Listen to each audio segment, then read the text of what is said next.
하나님이 사랑하시는 비산대교회 성도님들, 지난 하루 동안 평안하셨습니까? 오늘도 말씀을 통해 새롭게 변화되는 저와 여러분들 되시기를 간절히 소망합니다. 오늘 우리에게 주신 하나님 말씀은 창세기 34장 1절부터 12절 말씀입니다. 다 함께 읽겠습니다. 레아가 야곱에게 낳은 딸 디나가 그 땅의 딸들을 보러 나갔더니 히위 족속 중 하몰의 아들 그 땅의 추장 세겜이 그를 보고 끌어들여 강간하여 욕되게 하고 그 마음이 깊이 야곱의 딸 디나에게 연연하며 그 소녀를 사랑하여 그의 마음을 말로 위로하고 그의 아버지 하몰에게 청하여 이르되 이 소녀를 내 아내로 얻게 하여 주소서 하였더라. 야곱이 그 딸 디나를 그가 더럽혔다 함을 들었으나 자기의 아들들이 들에서 목축함으로 그들이 돌아오기까지 잠잠하였고 세겜의 아버지 하몰은 야곱에게 말하러 왔으며 야곱의 아들들은 들에서 이를 듣고 돌아와서 그들 모두가 근심하고 심히 노하였으니 이는 세겜이 야곱의 딸을 강간하여 이스라엘에게 부끄러운 일 곧 행하지 못할 일을 행하였음이더라. 하몰이 그들에게 이르되 내 아들 세겜이 마음으로 너희 딸을 연연하여 하니 원하건대 그를 세겜에게 주어 아내로 삼게 하라. 너희가 우리와 통혼하여 너희 딸을 우리에게 주며 우리 딸을 너희가 데려가고 너희가 우리와 함께 거주하되 땅이 너희 앞에 있으니 여기 머물러 매매하며 여기서 기업을 얻으라 하고 세겜도 디나의 아버지와 그의 남자 형제들에게 이르되 나로 너희에게 은혜를 입게 하라. 너희가 내게 말하는 것은 내가 다 주리니 이 소녀만 내게 주어 아내가 되게 하라. 아무리 큰 혼수와 예물을 청할지라도 너희가 내게 말한 대로 주리라. 아멘. 기도하겠습니다. 하나님 아버지, 연약한 우리를 부르시고 오늘도 예배할 수 있게 하심에 감사드립니다. 주의 말씀에 순종하며 따라가는 그러한 자녀들이 되기를 간절히 소망하오니 우리와 함께하여 주시옵소서. 예수님의 이름으로 기도드렸습니다. 아멘.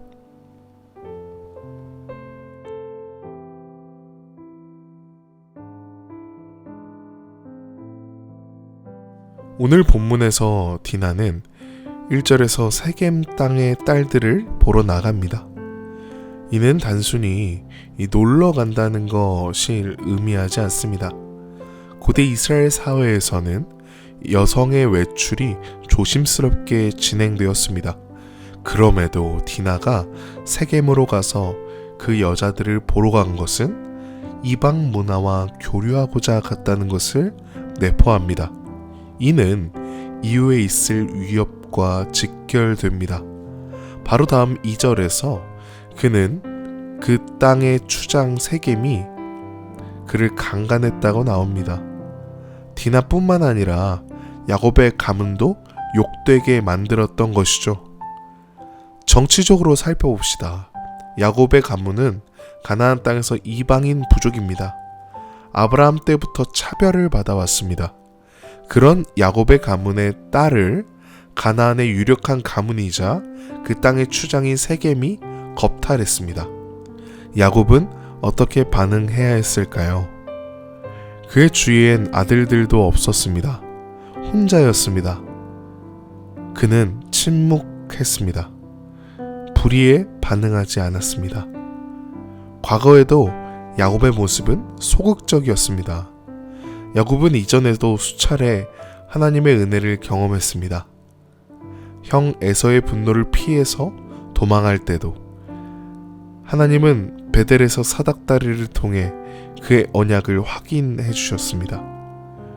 외삼촌 라반에게 수년간 착취당할 때에도 하나님은 야곱의 억울함을 아시고 지켜주셨습니다. 그리고 야곱이 드디어 가나안으로 돌아올 때 형 에서와의 재해 앞에서 두려움에 떨던 야곱에게 하나님은 야복강에서 씨름을 통해 이스라엘이라는 새 이름을 주시며 그 인생을 새롭게 하셨습니다. 그렇게 하나님은 야곱의 인생 전체에 걸쳐서 끊임없이 함께 하셨고 그의 삶을 보호하시며 이끄셨습니다. 하지만 지금 야곱은 과거의 그 믿음과 은혜의 기억을 붙들지 않았습니다. 그는 하나님께 묻지 않았습니다. 하나님의 도우심을 구하지 않았습니다. 침묵 속에서 현실만을 바라보며 자신의 약한 입장만을 생각합니다. 이것은 야곱의 오래된 습관이 다시 드러나는 장면입니다. 그는 갈등을 피하려는 성향을 지녔습니다. 에서와의 갈등도 피했고 라반의 불의를 직접적으로 제지하지 않았습니다. 이제는 자기 딸이 수치를 당하는 사건 앞에서도 하나님께 나아가지 않고 침묵으로 일관하고 있습니다.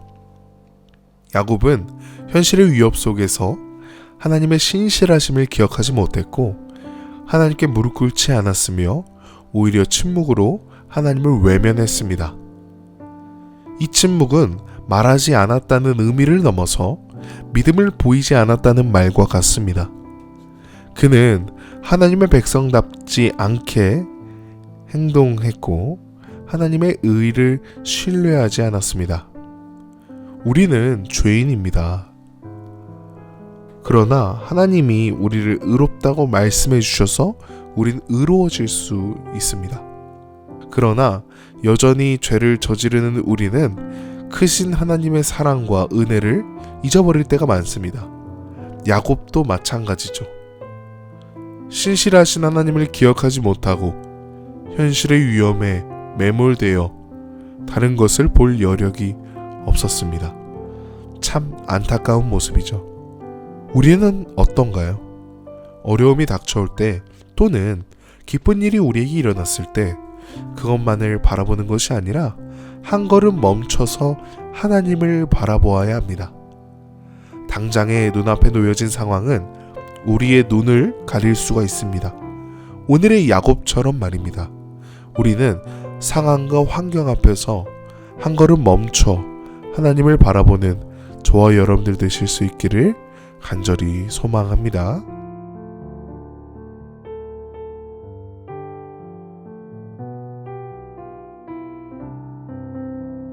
세겜은 자신의 죄를 결혼하고 돈으로 배상함으로 말미암아 무마시키려 했습니다. 이는 어찌 보면 당연한 방식이었습니다. 당시 자신보다 낮은 사람에게 피해를 입히면 돈으로 배상했던 관습이 있었습니다. 이는 기원전 18세기경 함무라비 법전이나 기원전 14세기경 히타이트 법전에도 나와 있는데요. 고대 사회에서는 이는 당연한 풍습이었습니다. 또한 신명기에도 남자가 약혼하지 아니한 처녀를 만나 동침하다 발견되면 은 50세겔을 주고 아내로 삼으라 라는 법이 명시되어 있습니다. 이처럼 세겜은 당시의 당연한 방법으로 이를 넘어가려고 합니다. 그리고 이 세겜의 요청에는 디나의 의견이 반영되지 않았습니다. 디나의 마음은 전혀 고려하지 않은 채 자신의 권위와 돈으로 찍어 누르는 방식의 강압적인 태도를 보입니다. 세겜은 자신이 상처 입힌 디나와 야곱의 가문에 대한 회복을 원하지 않았습니다.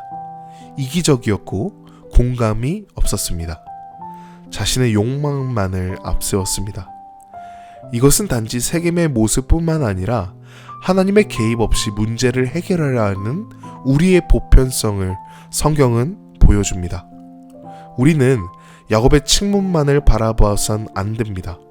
그것이 아니라 세겜의 모습도 잘 살펴보아야 합니다.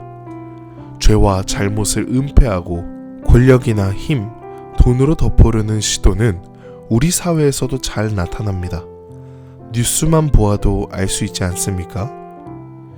피해자의 고통은 외면되고 사건은 조용히 마무리되며 가해자는 더 큰 영향력을 얻고 살아갑니다. 마치 세겜이 그랬던 것처럼 말입니다. 죄는 드러나야 하고 고통은 돌봄받아야 하며 피해는 회복되어야 합니다. 그러나 세겜은 그 어떤 것도 하지 않았습니다. 그는 죄의 결과를 받아들이는 대신 돈으로 용서를 사려 했고 권위로 사랑을 강요하려고 했습니다. 성경은 이 사건을 통해 우리에게 경고합니다. 하나님 없는 정의는 왜곡되기 쉽고 회개 없는 해결은 결국 더 큰 비극을 부릅니다. 그러므로 우리는 이 본문을 읽을 때 단지 세겜의 잘못을 지적하는 데 그치지 않고 우리 자신의 모습은 어떤지 돌아보아야 합니다. 나도 모르게 세겜처럼 내 실수와 죄를 물질이나 말로 덮으려 한 적은 없는가? 회개 없이 용서받고자 하진 않았는가? 누군가의 고통을 외면한 채 내 욕망만을 앞세운 적은 없는가? 계속해서 질문해야 합니다. 우리 3번 질문 이어서 살펴보겠습니다.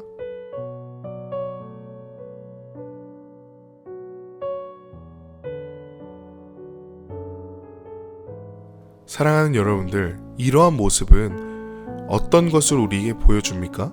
결국 이 사건은 야곱의 개인의 신앙의 위기를 드러내는 동시에 우리에게 깊은 반성을 요구하고 있습니다. 고통당하는 이웃 앞에서, 사회의 불의 앞에서 신자는 어떻게 반응해야 합니까? 야곱처럼 현실만을 바라보며 침묵으로 일관할 것인가? 아니면 하나님의 공의를 붙들고 정의를 말할 것인가?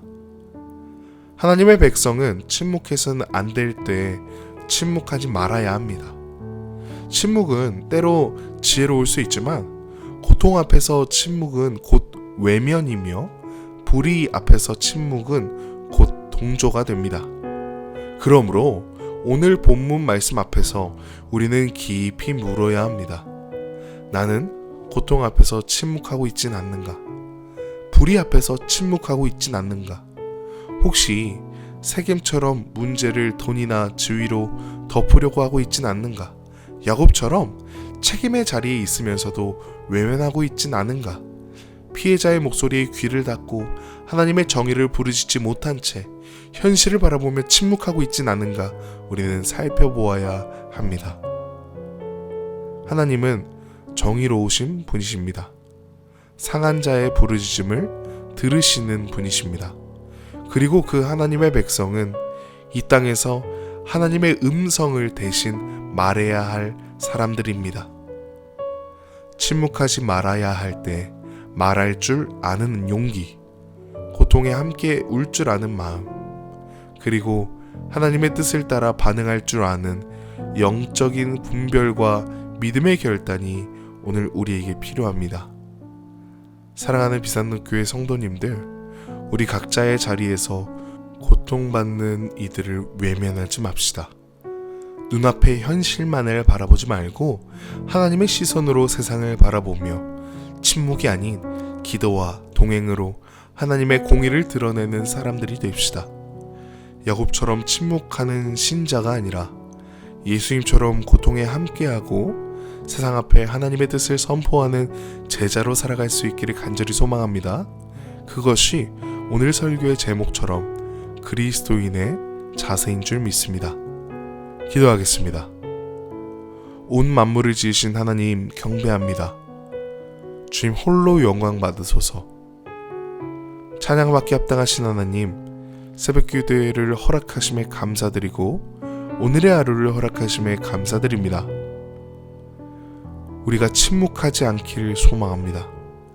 고통 가운데, 불의 가운데 그것을 참는 것이 아니라 그 고통과 불의 속에 있는 이들과 함께 동행하며 하나님의 위로와 말씀을 전하는 우리 모든 비산노교회 성도님들 될 수 있도록 주님 함께하여 주시옵소서. 또한 아픔 속에 신음하는 이들에게 치유를 허락하시고 고통과 어려움 가운데 있는 이들에게 평안과 쉼을 허락하여 주시옵소서. 예수님의 이름으로 기도드렸습니다. 아멘.